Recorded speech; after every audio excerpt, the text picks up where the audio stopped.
And we are live. Welcome back to Takes by Fans. We have a great show for you today, as always. We're going to be breaking down the NBA games from yesterday, and after we checked the lines and we predicted them yesterday, we are finally going to make our money maker picks for the NFL games tomorrow of Week 1. We're already 1-0 on the season in football, so hey, pretty good there. We chose Chiefs minus 9.5 on Thursday. That hit. They win by 14. So 1-0 to start the season. Very, very good here. And we're going to be looking on going undefeated the entire season. So we will see how long that lasts. I'm going to say probably till week probably 15. I may get one wrong. But until then, we are going to be going strong. Be sure to follow me on Twitter at TakesByFans to be a part of the conversation, and come watch live Monday through Friday, noon Eastern at twitch.tv/TakesByFans. Alrighty, so let's just jump right into it. Nuggets, Clippers. Nuggets able to steal another game. What is going on with the Clippers? They're struggling here early in the playoffs. Struggled round 1 against the Mavericks. Now they're struggling here against the Nuggets. The Clippers had a 16-point lead in the third quarter, and they blow it. They blew it. Unfortunate. Jamal Murray had himself a pretty good game. This is one of the games that Jamal Murray was actually good on, and we know he's very hit and miss here in the playoffs. Everybody loves those 50-point games that he has, but let's talk about those 12 and 14 and 17-point games too that they lose those games in. So Jamal Murray on the point here, coming alive in the second half, and the Clippers just, I don't know, man. We can't buy the Clippers, man. Everybody wants the Clippers to be the favorites in the league, and I don't really understand. Like, yes, everybody likes Kawhi. I get it. But we're talking LeBron James, baby. What is he doing in these playoffs? He's doing absolutely everything. Everything. Points, rebounds, assists, defense.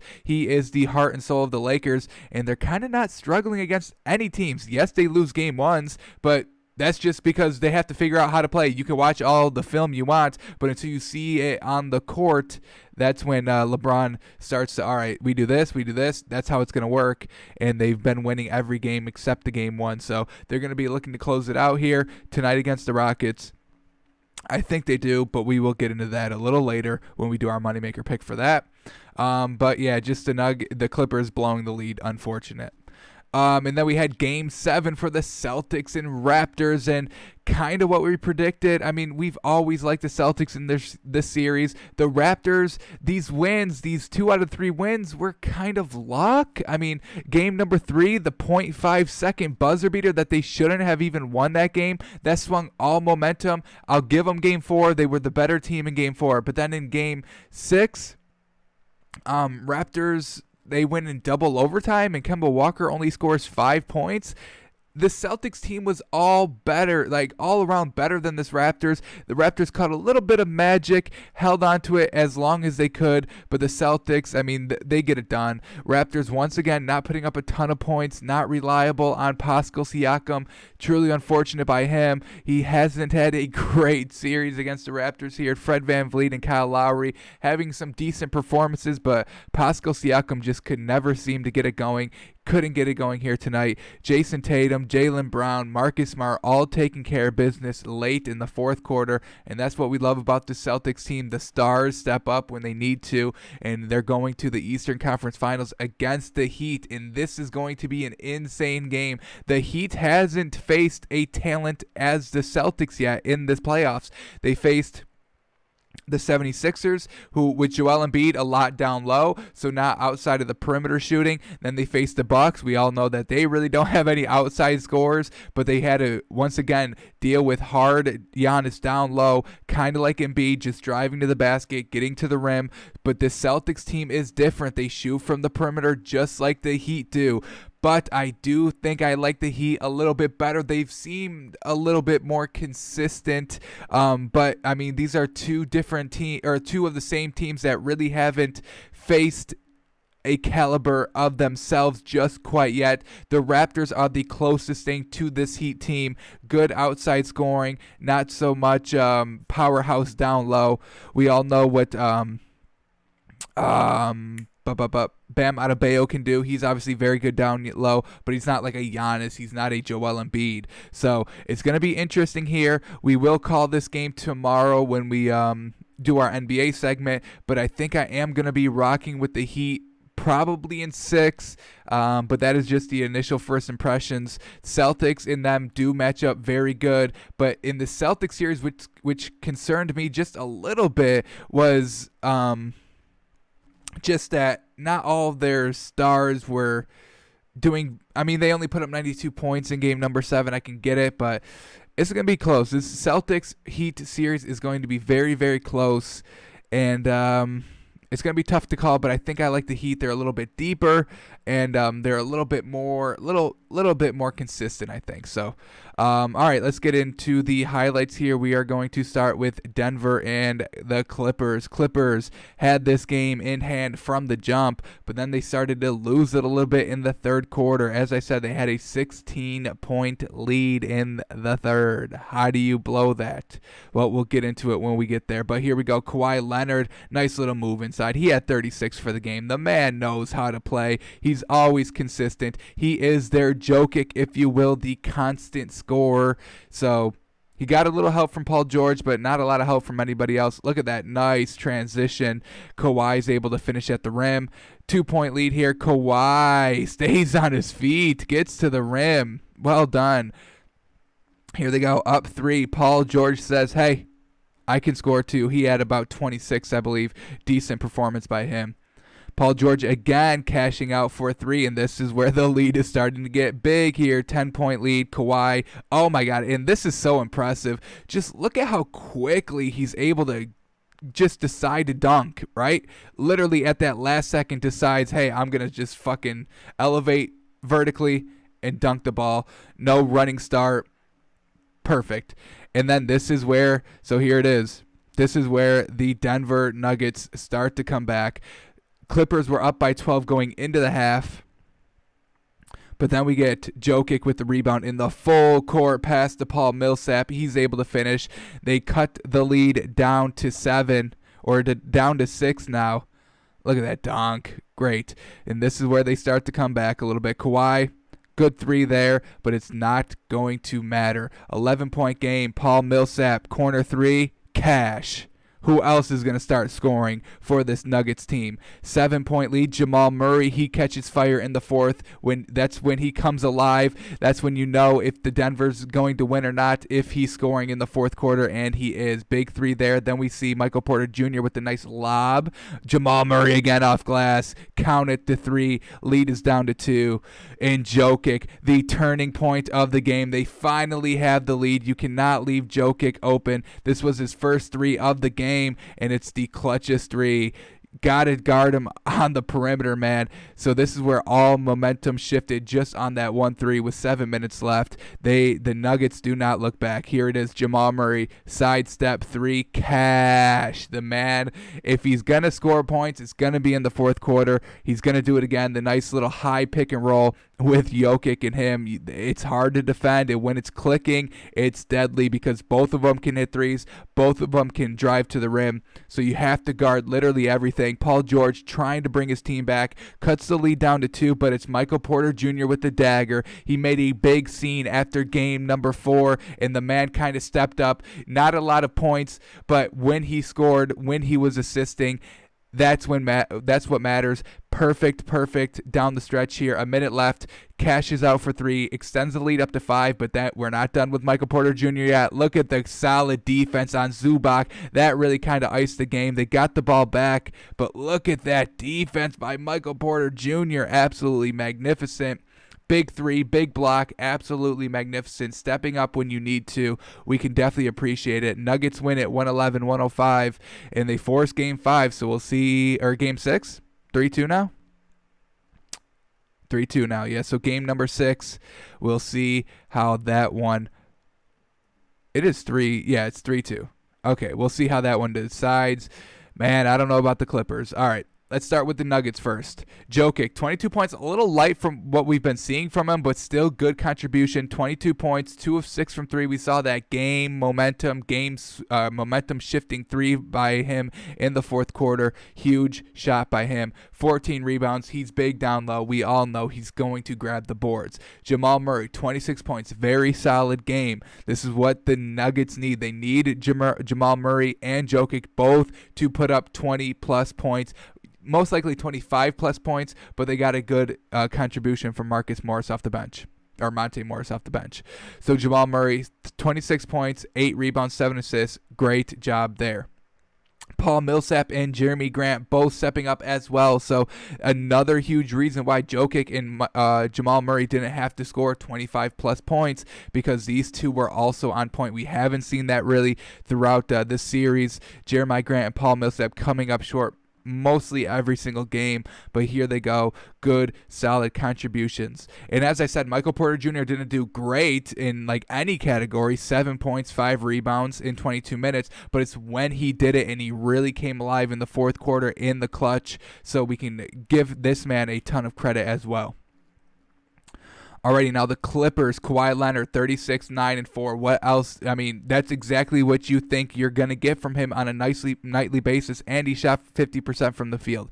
Absolutely fantastic. Paul George, hey, good contribution. This is what we want from him. Kawhi scoring 30-plus, Paul George scoring 25-plus, but it's just they didn't have anybody else giving them good help. Patrick Beverley's kind of struggling still in the series, 10 points, not going to get it done, especially when Lou Williams, your primary bench scorer, and Montrezl Harrell, your primary bench scorers, are not doing their jobs in putting up those double-digit performances. Lou Williams with only 4 points on 20% shooting, and Montrezl Harrell only with 6. So that's really where the game was decided there. No help for Kawhi Leonard and Paul George, where Jokic and Jamal Murray both got great help by Jeremy Grant and Paul Millsap. So it's not what your stars are doing, it's what your role players are doing. They need to step up every single game. We know what we're going to get from our stars, but the bench, the supporting cast, are they going to step up? And they did step up big time for Denver. 2 of their starters, Jeremy Grant, Paul Millsap, great help there. And then great contributions from Michael Porter Jr. in the fourth quarter. All around a very lousy game, I'll give him that. Maybe kind of felt the pressure that he needed to step up a lot more based on those post-game interview comments, saying that, I basically need to touch the ball more, and we need to start, spreading the ball around like we have good players. He's right. Nobody's doubting that he's right, but you can't say that out loud, unfortunately, because the media will get you every time. So just great help all around for the Denver Nuggets, able to force Game 6, and we saw what the Nuggets did when they were down 3-1 against the Jazz. They rally off 3 straight wins and take it to 7, win the series. So maybe they could do that here against the Clippers. This one's going to be interesting to call, but I think I may cycle back to Denver plus 8 if that's what it is when they go again at it Game 6 tomorrow. Alrighty, here we go. Let's do Celtics Raptors Game 7. Boy, oh boy. Toronto trying to claw their way in, and it was a fight to the end. Marcus Smart, nice job there. Boston got out to a big lead early, but Toronto squashed that lead basically with a run of their own to close out the first quarter. And Serge Ibaka, that man has been so consistent here for the Raptors. Their one true constant, if you will. Great off the bench. The man can hit the 3. He can go down low. Great defense as well. And now the Raptors have a 4-point lead in the second. We see Fred VanVleet there drive. We see the miss, but it's Serge Ibaka down low. I'm so impressed by Serge Ibaka. I'm mad that he's not in the playoffs anymore. But, the Celtics able to take care of business there. The nice little lob by Marcus Smart to Jalen Tatum. And then out, dunk, Marcus Smart. Absolutely fantastic. He's having himself an incredible series here. Jaylen Brown, the nice little turnaround J to go up 4 now. Here we go into the second half. It's going to get close now. Jaylen Brown, Jason Tatum, a big 3 there. Up 3, Who's going to score for the Raptors? It's Kyle Lowry inside, but he misses the free throw, so it's still a 1-point lead for the Celtics. Marcus Smart gets the and one. He makes his free throw, though, so now it's a 2-point game. Fred VanVleet, huge clutch 3 to take the lead. Now Jason Tatum again. Oh, man, this man is truly something special. Everybody doubted him, but he's proving everybody wrong. Able to lead his team to the Eastern Conference Finals. We see Jaylen Brown there take a little bit of a slip on the landing, but he's good. No worries here. He stayed in the game. Just a little bit of, little tweak, a little shaken up, but he's good, and he continued the game. So here we go. 4-point lead for the Celtics in the fourth quarter. Kemba Walker, mid-range. Fantastic shot there. They're up 7 now. Jason Tatum able to go to the rim. Now a sizable lead, but the Raptors are going to close it down. Kyle Lowry driving to the rim, cuts it down to 4 points. Next possession, Jaylen Brown misses. Jason Tatum, I keep calling him Jays. The Jays getting me. And so here we go. Norman Powell all the way, but it's the Marcus Smart block, man. Look at this. Absolutely clutch. They're able to kind of close out the game because of that block. We get Kemba Walker down low, and this is, oh my God, misses the layup, or, he went for the pass. Grant Williams gets the rebound. Gets fouled, but he misses both free throws. Man, what is up with this? He's going to find himself on the trash list missing both of those free throws and keeping it a 2-point game. Jason Tatum gets the rebound and he gets fouled, so he goes to the line, but he only makes 1 free throw as well. So trashed free throw shooting to ice the game. One possession game, 3-point game for the Raptors. They've got the chance to tie the game. Fred VanVleet is going to be the one playing hero, but when you play hero ball, you might come up as the clown. And he misses the shot. Not even close. Great defense by Grant Williams to kind of make up for those missed free throws on it. And the Celtics able to hold on 92-87 and are going to be facing the Heat in the Eastern Conference Finals. Alrighty, Jason Tatum, let's start with him. 29 points, 12 rebounds, 7 assists. Absolutely magnificent here in a Game 7 to really step up. Jason Tatum is basically the leader of the squad, and he steps up and he plays like that really on an every game basis, and I can definitely respect it. Jaylen Brown, maybe the number 2, if you will. 21 points, 8 rebounds. Great job by him. 58% shooting. We saw him kind of have not such a great game in game number 4. Game number 5, everybody was showing out. In game number 5, everyone was showing out. Game number 6, everybody was showing out. Game number 5, Jaylen Brown didn't have such a great game, but here he is, 21 points, and definitely respect that. Definitely need to see Jason Tatum and Jaylen Brown both with 20-plus points. Marcus Smart, 16 points, but he had that huge clutch block in the fourth quarter. Well done by him. Kemba Walker improving from his 5-point performance last game, upgrading that to 14. Well done there. And once again, the Celtics don't use their bench too much, and they didn't here today. Enes Kanter once again playing 0 minutes. Let's go to the Raptors now. What happened here? Well, Pascal Siakam's only putting up 13 points. He has had a very not so good series here. People are calling him out on Twitter, saying that him and his agent have robbed the Raptors from his contract extension from last year. And they're not wrong. 13 points in a Game 7 is not going to get it done. This Raptors team has struggled shooting the ball and putting up points. We see 2 games here in the series, they haven't even been able to go past 90 points. So they just can't seem to get it done. As I said, there's really no star on this team. It's a bunch of good role players. Kyle Lowry, only 16. Fred VanVleet, only 20. You need a superstar to go and get you that 25-plus, try to get you to that 30-point mark. The Boston Celtics have it with Jason Tatum.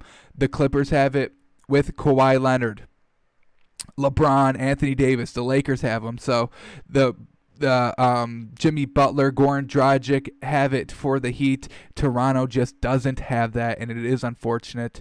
Great run here. Defending champions. Go 7 in the Eastern Conference semis, but it's just not enough.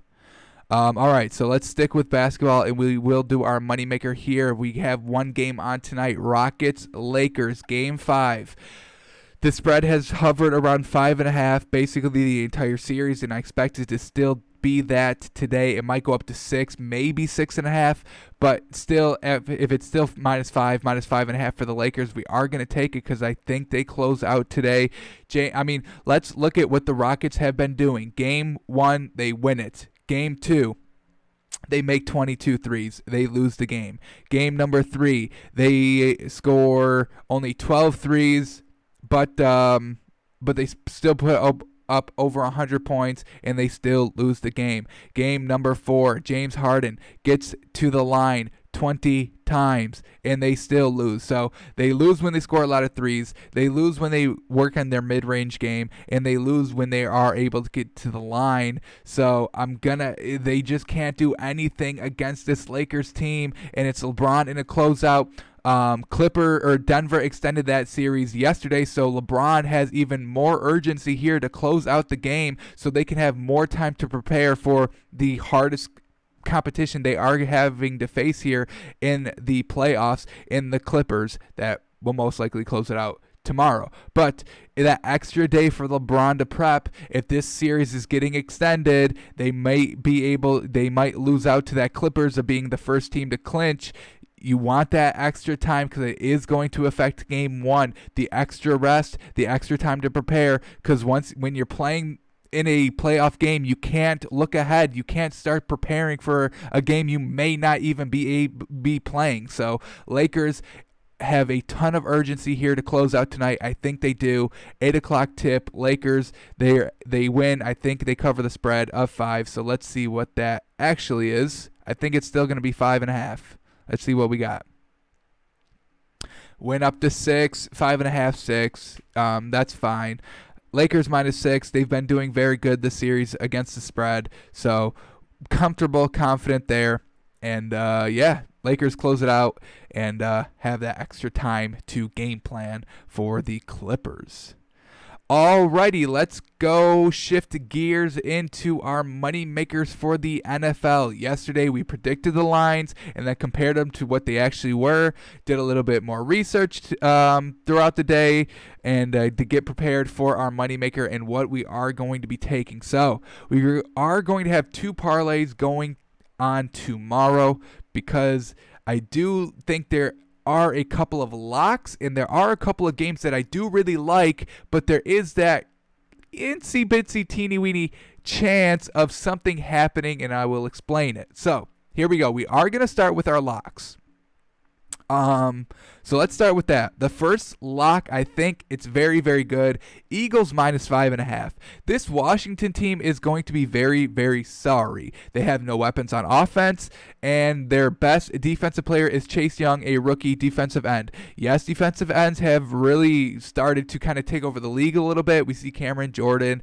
We see Khalil Mack, J.J. Watt, not really defensive end, but we've seen all these good defensive upfront players on the line, can play the edge as well. Really, really starting to impact games and teams more and more. So you're looking at a good, solid addition to Washington, but that's really all they got. I don't think Dwayne Haskins can play. You're bringing in a new coach. It's Ron Rivera. It's a very good, hardened coach that is going to have his team ready for week 1, but they have no talent anywhere else. We just saw they got rid of Adrian Peterson. That was a good veteran to have in the locker room when you're rebuilding as a franchise from the top to the bottom. So questionable move there. They have a lot to prove. They're still not very good. The Eagles, Carson Wentz has everything to prove of staying healthy. Eagles maybe took a little bit of a step back in the offseason with their players and who they still have. They still have Alshon Jeffrey and Deshaun Jackson at the running back or at the wide receiver position. They lose Jordan Howard for running back. Have to rock with Miles Sanders still. Zach Ertz, still good tight end. Their defense, they still have Fletcher Cox. That's still good. They get Darius Slay. That's a huge upgrade. Jalen Mills has been pretty decent last year. So they have a good defense in this Washington team is not good. Look at their weapons. Antonio Gibson, have you ever heard of him? Terry McLaurin, have you ever heard of him? Steve Sims Jr., Dontrell Inman. I mean, these receivers and running backs are not good, and you have Dwayne Haskins, who's not an elite quarterback that can lead not so great talent. He's a second-year starter who I don't think can play very well. So they're gonna struggle on offense. Their defense is not good. I'll give them Ronald Darby. That's a decent corner. And Chase Young, he's going to be great, really from the rip. So that's good, but overall the team is not good. 5.5, not bad. So when they win by 7, you clear the spread. Good to go. We take the Eagles minus 5.5. Alrighty, second lock of the week is going to be Bears plus 2.5. I'm getting the better team, and I'm getting points. Yes, Mitch Trubisky is not great, but he's facing a poor defensive team in Detroit. We can look at their roster. They don't really have any weapons anywhere. I've got it up somewhere right here.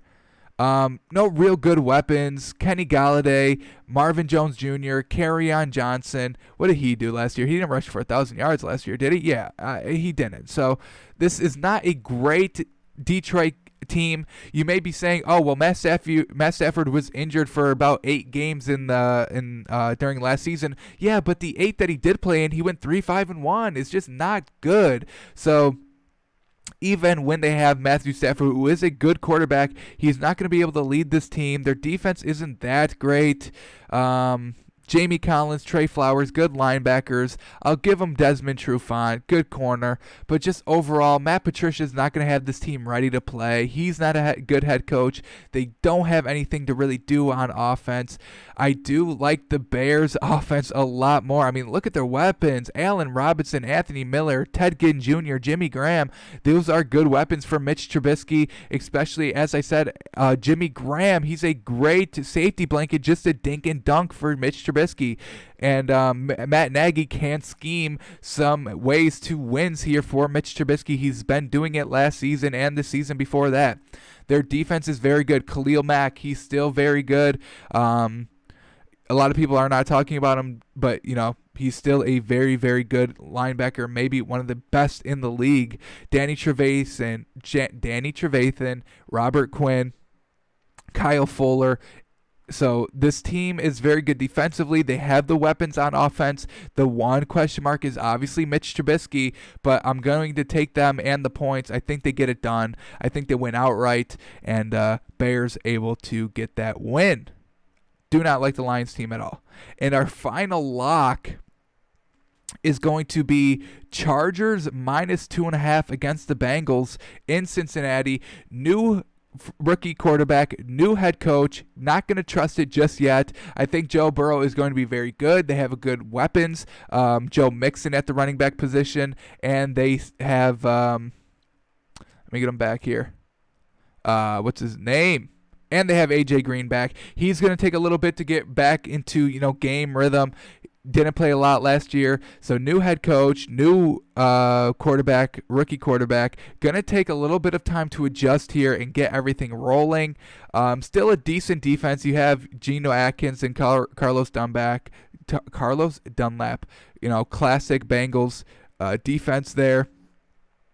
But I really do like what the Chargers already have. Austin Eckler is not really too much of a downgrade from Melvin Gordon. They have Keenan Allen, fantastic receiver. Tyrod Taylor, he's going to be starting for the Chargers. I think he may be an upgrade from Phillip Rivers. Phillip Rivers at the end of his career didn't really want to even be in LA anymore, so he's gone. Tyrod Taylor is going to be good. He's got a good deep ball. We saw, we looked at his stats. He's getting 10 wins when he started for Buffalo.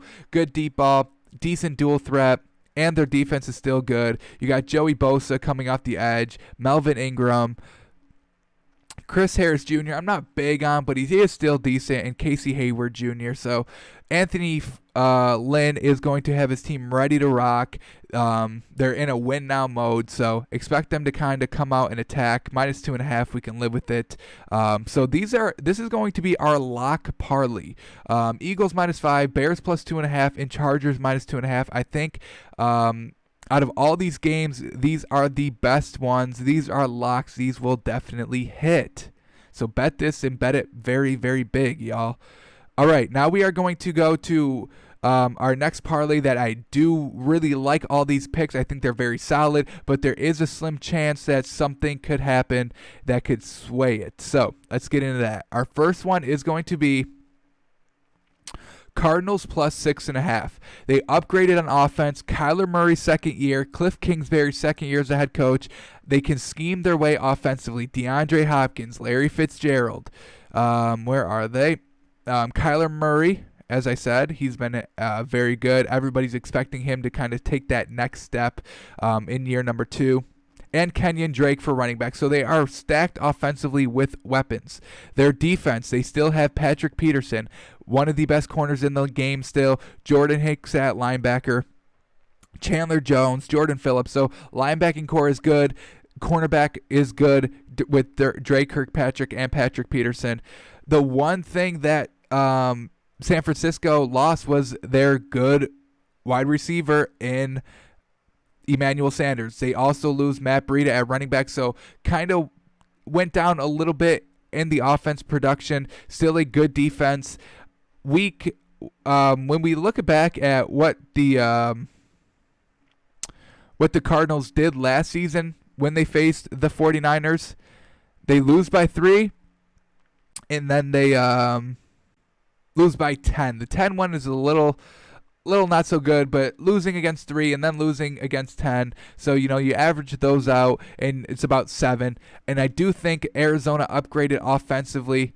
Week 1, a lot of points, 6.5. I'll take it. I think Cardinals kind of get out really good from the gate, and the 49ers maybe a little slow out of the gate after that Super Bowl hangover I think they may experience. So Cardinals plus 6.5. I don't think the 49, the reason why I don't count this as a lock is because the 49ers, if they're not on that Super Bowl hangover, I think they are a little flat out of the gate. So if they're not flat out of the gate, they may still win it. But I do like Arizona's offense. They've upgraded at running back, got a little bit more consistent running back in Kenyon Drake over David Johnson, and then they upgraded at wide receiver with DeAndre Hopkins. So I do like them. We will take Cardinals plus 6.5. Alrighty, our next one up is Packers plus 2.5. Vikings lost a lot of talent on defense. Let's look at their defense. They don't have Xavier Rhodes anymore. Look at this defense. It's not great. They got Yannick Ngakoue. That's good. But once again, on the defensive end, Anthony Barr, Eric Kendricks, decent linebackers, lost safeties, and lost cornerbacks. We can take a look at everybody they lost here. Here we go.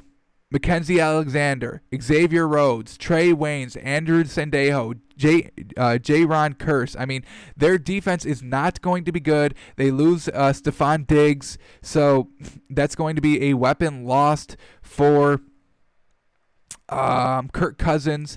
And I'm getting Aaron Rodgers. Their team is basically the same team that made it to the AFC or NFC Championship game last year. So this team is still going to be good. It's still Aaron Rodgers. We are going to rock with him still. They didn't really give him any more weapons to work with. He's still rocking with Devontae Adams, and that's it. So I do like the Packers here, plus 2.5. I don't know if the Vikings defense is going to be capable of stopping Aaron Rodgers, but that is where I have a little hesitation. It's in Minnesota. It's week 1, so they could piece it together defensively. I don't think they will, but that's why they are not in my lock section of the parlay. So Packers plus 2.5 I think is very solid. Alrighty, our last one is going to be Dolphins plus 7. And I'm not just saying that because I'm a Dolphins fan. Our defense has gotten a ton better. Look at who we've got. We got Godchaw on the line. We got Kyle Van Noy, Xavier Howard, Bobby McCain, Byron Jones. So our back half, our corners and safeties are very, very good. Linebackers are all right. Jerome Baker, Kyle Van Noy, proven veteran from New England. We have Shaq Lawson. So from Buffalo. We are getting better defensively. Our offense is still pretty good. We upgraded at running back with Jordan Howard. I'm big on Devontae Parker. If he can stay healthy and play an entire season, he's one of the best receivers in the league. Mike Gesicki, decent tight end, and Ryan Fitzpatrick, who, when he's under no pressure, plays very well.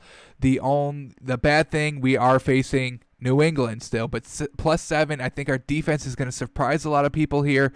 Bill Belichick lost a couple of defensive starters from COVID reasons. They still have good corners. Stephon Gilmore, the McCourty twins on the line or at the linebacker position. So they're still good defensively. I think Cam Newton is still going to be very good this season. Is he going to come out slow out of the gate? That's kind of why I like it a little bit more. +7.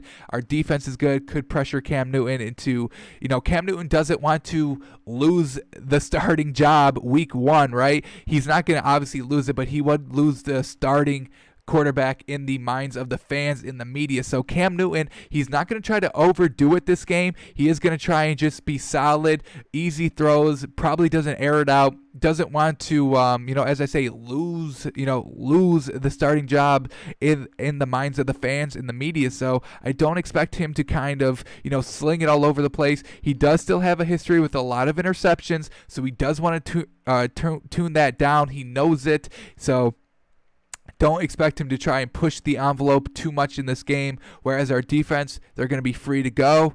Ryan Fitzpatrick is going to be slinging it. He's got nothing to lose. He knows he's not going to be starting next year. He knows he may not even be starting past week number 5. So he's going to go and sling it. No worries about that. Jordan Howard, good running back, and Brian Flores has established that winning culture. And the one thing that is kind of leaning me towards maybe not picking this game is that Bill Belichick is out for revenge. Kind of spoiled the last season with Brady. Dolphins win that week 16, week 17 meeting against New England that pushed them out of the number of having a first round bye in the AFC playoffs last year, and they lose first round. So that could be in the Bill Belichick's mind still. But +7, I think, is a lot of points to give up on week 1, and I do like them in this spot. I'll talk about the other games just briefly of why I do not want to take these games. Browns, Ravens, +7.5. It's too much for me. I think the Ravens are obviously overall the better team, but Cleveland, they do have a lot of weapons on offense. If those are clicking from out of the gate, I don't want to be on the other side of this. So that's why I'm staying away from the game. It's 7.5. It's a lot. Do not feel comfortable giving that up with this offensively talented Cleveland Browns team with a new head coach. Colts, Jags. I'm big on the Colts this season. I think Phillip Rivers is going to get it done. Jacksonville is a very sorry team, but once again, 8.5 points on week 1 is a lot to swallow, and I would never take the Jags +8.5. So I would never take the Jags plus points anyway, because I know they don't have the offense to put up points, and I know they don't have the defense to really stop anybody, but I do want to see how week 1 is going to kind of rock out with Phillip Rivers first. So just 8.5 is too much for me. Bills, Jets, 6.5 is still just too much for me, especially week 1 against division opponents. Last year, they both Jets Bills met week 1, and it was a 1-point game. So, and then it's division, so they're always playing each other tight. I think the Bills are leaps and bounds ahead of the Jets. The Jets defense is sorry. They got rid of their best player in Jamal Adams. The Bills' offense is so much better. The Jets have no real good weapons at wide receiver. But the thing that's scaring me is that it's division rivals. They play each other close every single year, twice a year, every single year. So I do not want to swallow the 6. I would not take the Jets +6. If I had to take it, I'd take the Bills -6. But it's just too much in a close division battle. The Bills have a fantastic defense. They have a fantastic offense. Just division is scaring me away from the spread. All right. Taking all these games. All right, Falcons, Seahawks. I want to take the Falcons +3 so bad. I really do. Their offense, I think, is very good. They won towards the end of the season, and they won their last 3 games. They're getting better. They're establishing that winning culture back. Dan Quinn's got some new coaches to work with. This is a do-or-die year for Dan Quinn. I love Atlanta at home. but it's Russell Wilson. I don't think I can bet on the Falcons on week 1, and I can't bet against Russell Wilson in week 1 either. If I had to bet this game, I take the Falcons +3. I really still want to take this game, but it's scaring me. Seahawks defense is very, very good. They have decent offensive weapons, but they have Russell Wilson. They get Jamal Adams. So is he going to kind of come in week 1 and lock down everybody in Atlanta? It's possible. So that's why I'm staying away from the game. But man, Falcons +3, I'm very close to taking it. I am very close. Alrighty, Raiders, Panthers, who knows? I mean, Matt Rule, new head coach in the NFL, Matt Rule, coming from college last season. I think the Panthers may be better. They lose a key piece, Luke Kuechly, on defense because he retired. Vegas has been kind of building this team. I don't think it's good, but they've been building this team. I don't know how Matt Rule is going to play. I don't know or how he's going to coach. I think Teddy Bridgewater is going to be good out of the gate, but I don't want to take him only +2.5. They're at home. That's good. But Derek Carr, he's in a do-or-die season as well. John Gruden, he's probably going to be here for a little while, good season or not, but I don't know what I'm getting from Raiders or Panthers week 1, so I'm definitely staying away from it. If I had to bet it, I'd go Panthers +2.5, but that's just because they're home. And I think I get the better quarterback. All right, Chargers, Bengals we took. Cardinals, 49ers we took. Buccaneers, Saints. I mean, Saints I think are the better team. They're at home. They have the better defense. Their defense is stacked. And Bucks, Mike Evans is a little questionable with that hamstring. Tom Brady, he's old. He's still good. He's still the GOAT until he proves otherwise, but I do want to see it before I start betting him. I do like the Saints overall better. Emmanuel Sanders, Michael Thomas for the receivers are absolute fantastic receivers. Then you get Alvin Kamara, and then you get Drew Brees throwing to him, and their defense is so stacked. Let me bring it up. If I can find them. I've got them open somewhere. Here we go. Their defense, y'all. Their defense. Cameron Jordan, one of the best defensive ends in the league. Marcus Davenport, Janoris Jenkins, Malcolm Jenkins, Marshawn Lattimore. This team is defensively deep. Oh, and they have DJ Swearinger coming off the bench. Great safety there. Jared Cook at the tight end. Great safety blanket. They have weapons everywhere. Yes, Tampa Bay has weapons everywhere too. Mike Evans, Leonard Fournette maybe not playing, starting, but we'll see. Chris Godwin, LaShawn McCoy, Tom Brady, but their defense is a little old up front and not so great towards the back end. And Ndamukong Suh and Jason Pierre-Paul up front, but they're old, man. They're still good, but they're older, and their back half of their defense isn't the best. And they're in New Orleans, so I do like the Saints. I do want to take the Saints -3.5, but it's Tom Brady. I can't bet against him just quite yet. Want to see what's going to happen week 1. Alrighty, and then the Cowboys and Rams. I like the Rams. It's do or die for Sean McVay and Jared Goff. Cowboys, new head coach Mike McCarthy on the road. Sunday Night Football.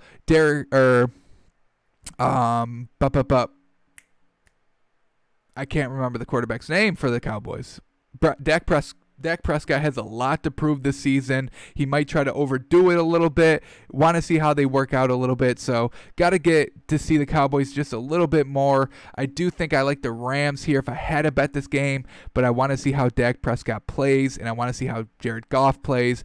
Rams don't have a ton of weapons. That's their one knock on them.